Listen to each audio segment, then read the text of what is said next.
actually a thing. They're real. If you need a refresher, here is President Biden in Brussels talking about these food shortages and saying, yeah, it's a thing. Watch. The food shortage. Yes, we did. So talk about food shortages. And it's going to be real. The price of these sanctions is not just imposed upon Russia. It's imposed upon an awful lot of countries as well, including European countries and our country as well.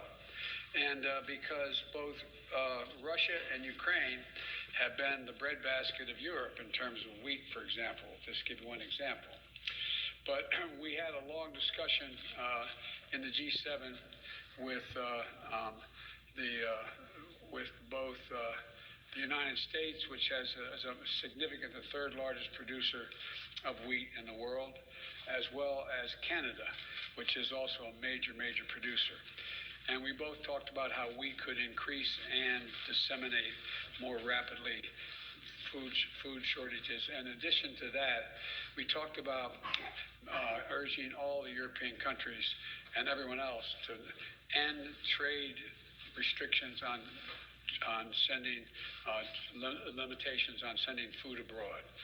And so we are in the process of working out with our European friends what it would take to help alleviate the concerns relative to food shortage. Okay, did you get all that? It's going to be real, and it's going to be hard, and it's all Putin's fault. Well, let's kind of cut through that. What do you know? Those food shortages that he's been calling fake over the last few months, prior to all of this, by the way, are now real. There's a war on the other side of the world that we can blame it on. So now it's real, right? Well, now it's looking more and more apparent that we are about to face a massive global food shortage. I mean, just look at Beijing, right?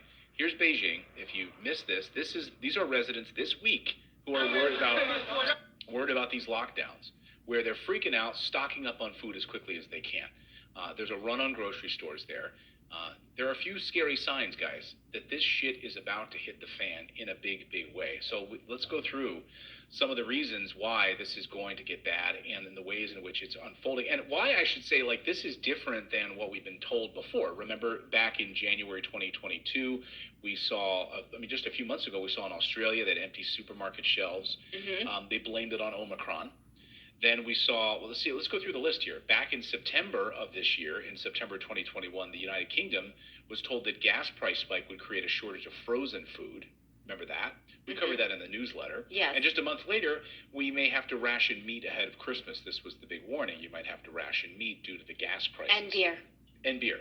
There was never any rationing, though. So we kept hearing all of these like, oh, okay, it's okay.